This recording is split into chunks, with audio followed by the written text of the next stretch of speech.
सत श्री अकाल। मैं आपका डेयरी फार्मर दोस्त हरप्रीत सिंह हाजिर हूँ एक नई वीडियो और बिल्कुल सही जानकारी के साथ।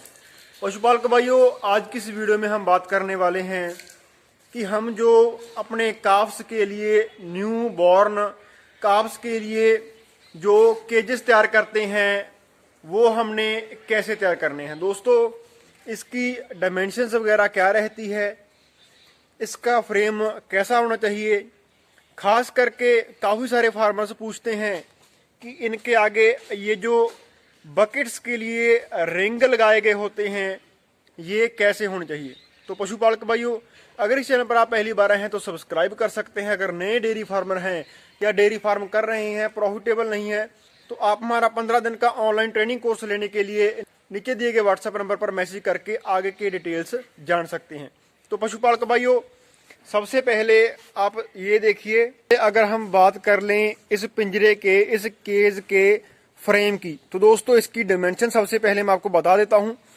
पशुपालक भाइयों, ये जो केज होता है आप सिंगल काफ के लिए भी तैयार करवा सकते हैं और इस तरीके से डबल काफ के लिए भी तैयार करवा सकते हैं। दोस्तों, इस पिंजरे की जो लंबाई है वो 7 फुट है। दोस्तों, इस पिंजरे में हमने 3.5 फुट पर ये पार्टीशन की गई है, यानी कि 3.5 फुट इधर और 3.5 फुट इधर। दोस्तों, अगर आप इस जो फासला है इसको कम रखते हैं, इस लंबाई को कम रखते हैं, तो ऐसे में क्या होता है कि हमारा जो काफ होता है उसको इसमें घुरने में काफी ज्यादा समस्या आती है।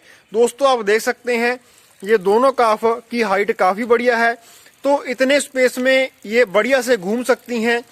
तो ऐसे में अगर आप इसको थोड़ा सा खुला नहीं बनाते हैं तो काफ के लिए दिक्कत हो जाती है।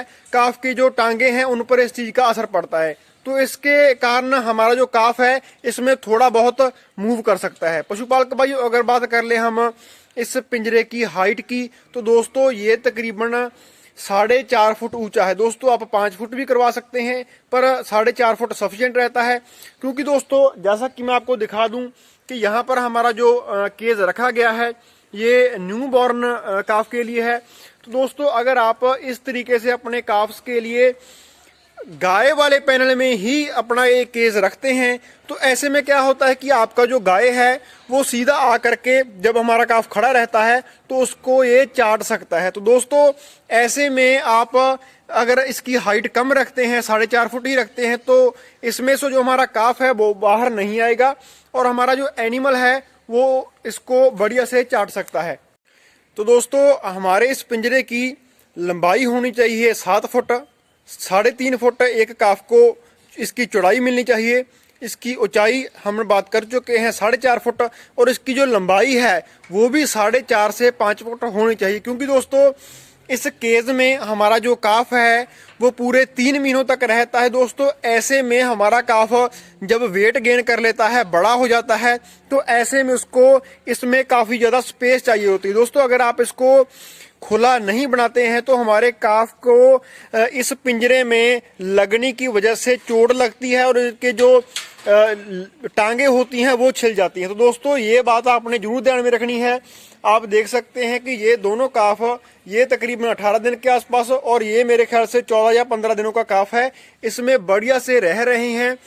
और दोस्तों, खास करके अगर हम बात करें इनके डाइटिंग के लिए, हमने एक तरफ इसमें फीड के लिए और दूसरे तरफ एक रिंग लगाया है जो हम इसके पानी के लिए इस्तेमाल करते हैं। दोस्तों, आप फीड देख सकते हैं 24 घंटे हमारे इन काफ्स के आगे फीड अवेलेबल रहती है। दोस्तों, जब हमारा काफ चाहे जितना चाहे वो फीड ले सकता है। पशुपालक भाइयों, इसका गेट आप इस तरीके से बना सकते हैं, इसको खोल करके आप अपने काफ को बाहर निकाल सकते हैं। इसके लॉक का सिस्टम हमने बिल्कुल सिंपल रखा है। दोस्तों, इसमें आपने एक बात और ध्यान में रखनी है कि जिस जगह से हमारा काफ अपना गला निकाल करके पानी पीता है या फीड खाता है वो टाइट होना चाहिए। बहुत सारे फार्मर क्या करते हैं कि सीधी यहाँ पर रेलिंग लगवा देते हैं पर ऊपर जाली नहीं लगवाते। दोस्तों, ऐसे में जब हमारा काफ न्यू बॉर्न होता है, 2-4 दिनों का होता है, तो अगर उसकी हाइट वगैरह कम रहती है, वो पतला रहता है, तो इन रिंग्स में से निकल सकता है। दोस्तों, आपने सिर्फ इनके खाने के लिए तकरीबन आधा फुट का 6 इंच का ही ये गड़ा रखना है।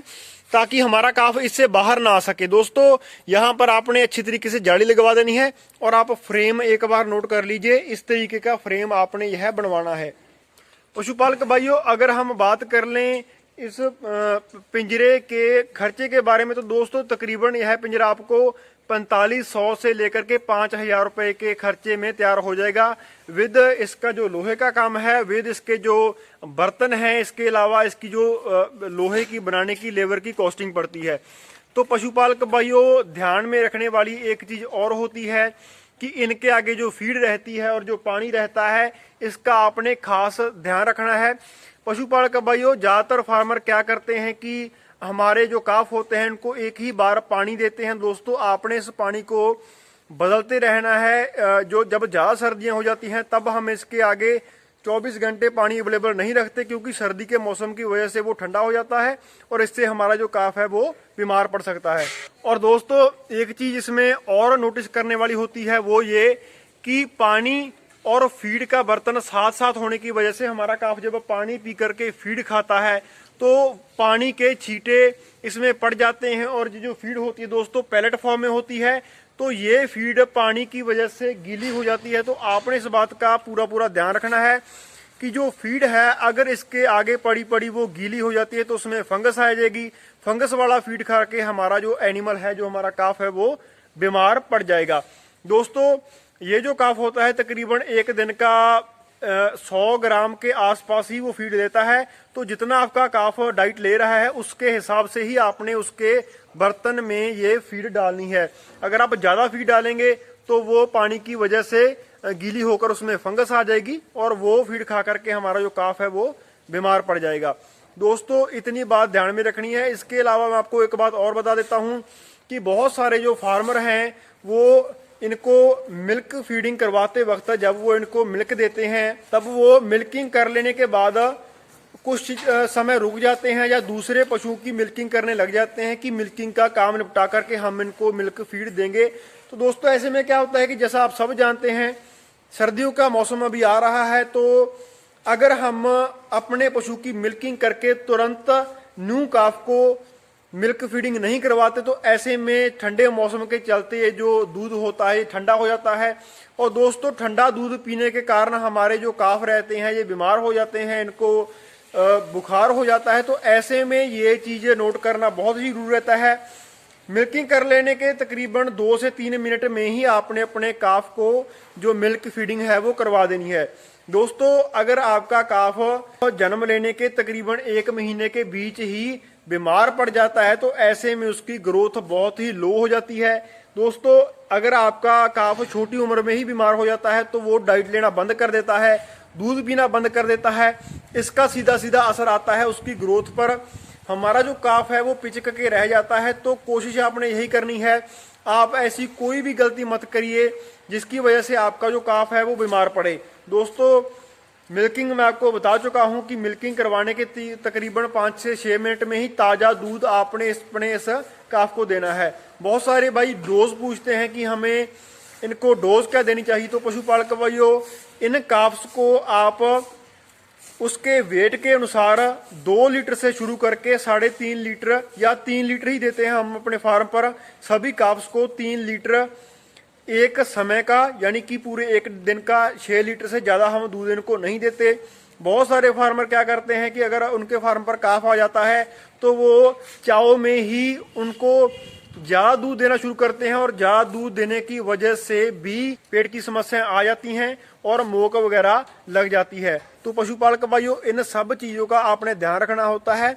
तो दोस्तों बहुत सारे पशुपालक भाई कहते हैं कि यार ये तो बहुत ही गलत बात है, आप 3 महीनों तक अगर अपने काफ को इन पिंजरों में रखते हो तो ये तो बहुत गलत बात है। तो पशुपालक भाइयों ऐसा नहीं होता। जब भी हमें समय मिलता है हफ्ते में 1 या 2 बार हम इन काफ को इन पिंजरों से बाहर जरूर निकालते हैं।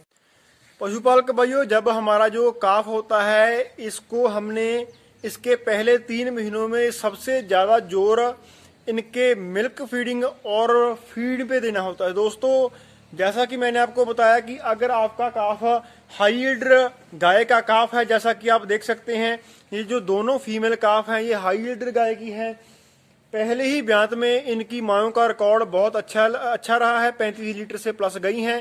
तो दोस्तों ऐसे में अगर हम इन काफ को अच्छे तरीके से प्रिपेयर नहीं करते हैं, ज़्यादा से ज़्यादा इनको फीड हम नहीं खिलाते हैं, तो ऐसे में क्या होता है कि जब हमारा काफ बड़ा होगा, बड़ा होके ब्याएगा, बच्चा देगा, तो दोस्तों अगर ये हमें तकरीबन 30 से 40 लीटर दूध पहले ही ब्यांत में देती हैं, तब इनकी रिक्वायरमेंट के हिसाब से, इनके दूध की रिक्वायरमेंट के हिसाब से हमें इन्हें तकरीबन 10 किलो से ज़्यादा फीड देना पड़ेगा।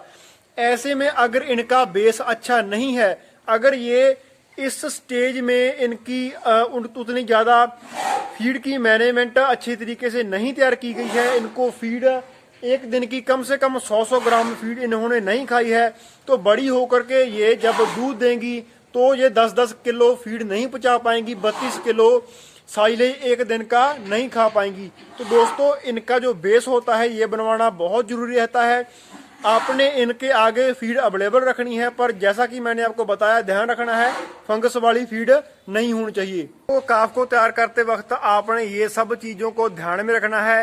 वीडियो में बताए गए तरीकों को अपना करके आप अपने इस काफ की बढ़िया ग्रोथ करवा सकते हैं। दोस्तों केज की डिमेंशन मैं आपको बता चुका हूँ, वो डिमेंशन के साथ आप केज तैयार करके अपने काफ को बढ़िया तरीके से प्रिपेयर कर सकते हैं। दोस्तों दूध देने के लिए हमारी जो नस्ल है, जो ब्रीड है, वो 50% मेरे हिसाब से रिस्पॉन्सिबल होती है। इसके अलावा फार्मर अपने काफ को कैसे तैयार करता है, उसकी मैनेजमेंट कैसे करता है, उसके जो प्री मच्योर उसका जो पीरियड होता है उसको कैसे मेंटेन करता है, ये सब चीज़ें भी काफ़ी ज़्यादा मैटर करती हैं। तो पशुपालक भाइयों आज की इस वीडियो में बस इतना ही। जल्दी ही मिलते हैं नई वीडियो के साथ, तब तक के लिए सत श्री अकाल।